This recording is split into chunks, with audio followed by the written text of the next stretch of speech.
Starting us off strong with what I like to call the reverse psychology romance. Aileen literally said, "You know what? I'm gonna be the villain and get the guy." And honestly, respect. This anime had me thinking about my own dating strategy because this girl really said, "I'm going to seduce the literal embodiment of evil," and made it work. It's like if someone decided to date Madara Uchiha, but make it wholesome somehow. The animation isn't groundbreaking, but the chemistry between Aileen and Claude? Chefs. Their dynamic reminds me of that one couple in high school who everyone thought was toxic, but they're still together 10 years later posting anniversary photos. Sometimes the weird relationships just work. You feel me? This is Emiverse Anime. Watch this video to the end and hit that subscribe button now. Number 9. The world is still beautiful. Nike and Livius had me questioning everything I thought I knew about age gaps in anime relationships. Not gonna lie, I was skeptical at first. Homeboy looks like he's 12. But the writing actually handled their relationship with more maturity than most real-life couples I know. Nike's rain power is cool and all, but her ability to humble an entire kingdom's king? That's the real magic. This show basically asks, what if Elsa from Frozen had to marry a mini Napoleon? And somehow makes it work. The political intrigue hits different when there's actual romance stakes involved. Number 8. Seirei Gensuki, Spirit Chronicles. Ryo's story had me more invested than I expected, not gonna lie.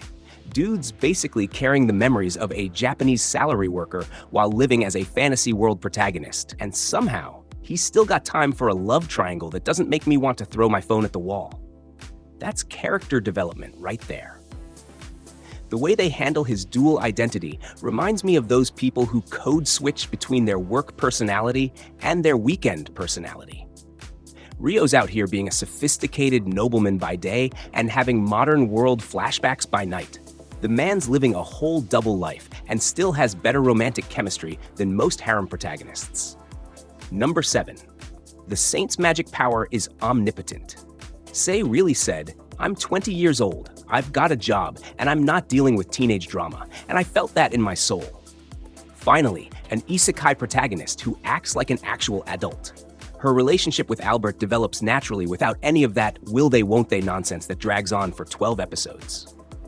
This anime is basically what happens when you take someone who's actually been in a real relationship and put them in a fantasy setting. No awkward stammering, no accidental faceplants into inappropriate places, just two adults being adults. Revolutionary concept, apparently. Number 6. My next life as a villainess? All routes lead to doom. Katarina Clays is the ultimate task-failed successfully protagonist. Girl spent so much time trying to avoid her doom flags that she accidentally created a reverse harem and didn't even notice. She's got the awareness of a brick wall, but somehow everyone's falling for her anyway.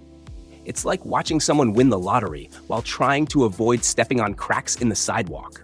The way she's completely oblivious to everyone's feelings while being the most lovable character in the show, that's some next-level irony right there.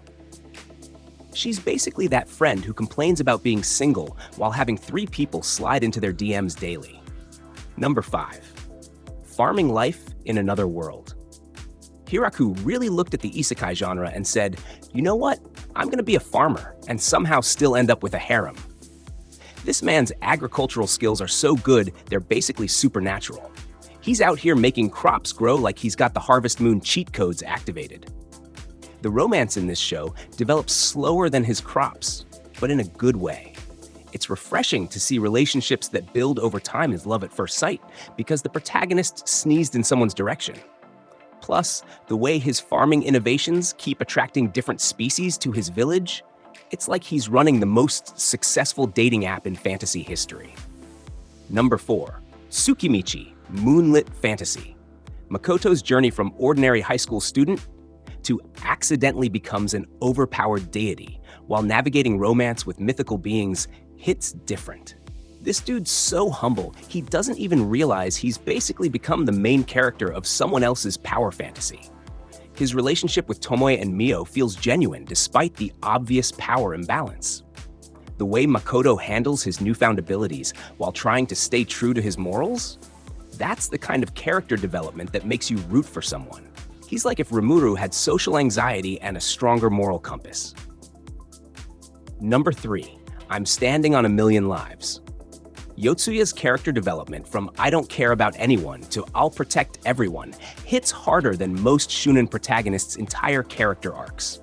The romance subplot doesn't dominate the story, but when it hits like a truck. The way they balance his gaming mindset with actual emotional growth? Chefs! This show basically asks, what if someone treated Isekai like a video game but slowly realized these are real people with real feelings? The answer is surprisingly compelling character development with romance that doesn't feel forced. Number 2, Endride. Okay, hear me out on this one. I know Endride got mixed reviews, but the chemistry between Emilio and Endo had me more invested than I expected. Their relationship develops from rivalry to partnership to something deeper. And honestly, the enemies to lovers pipeline is real and it's beautiful.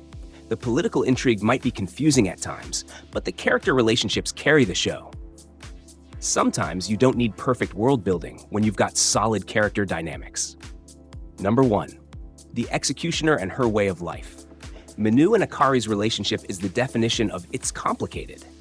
We've got a time loop, identity crises, and a romance that's built on literally trying to kill each other.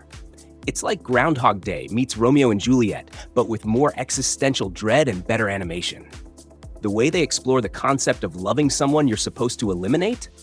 That's some heavy emotional material right there.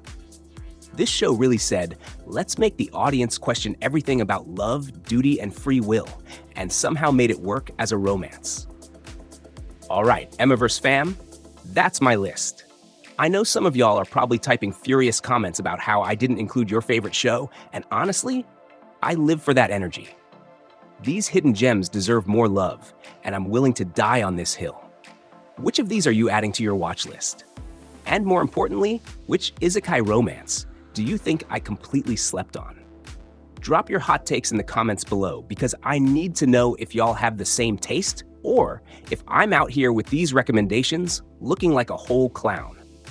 Hit that subscribe button if you want more deep dives into anime that deserve way more attention, and I'll catch you in the next one.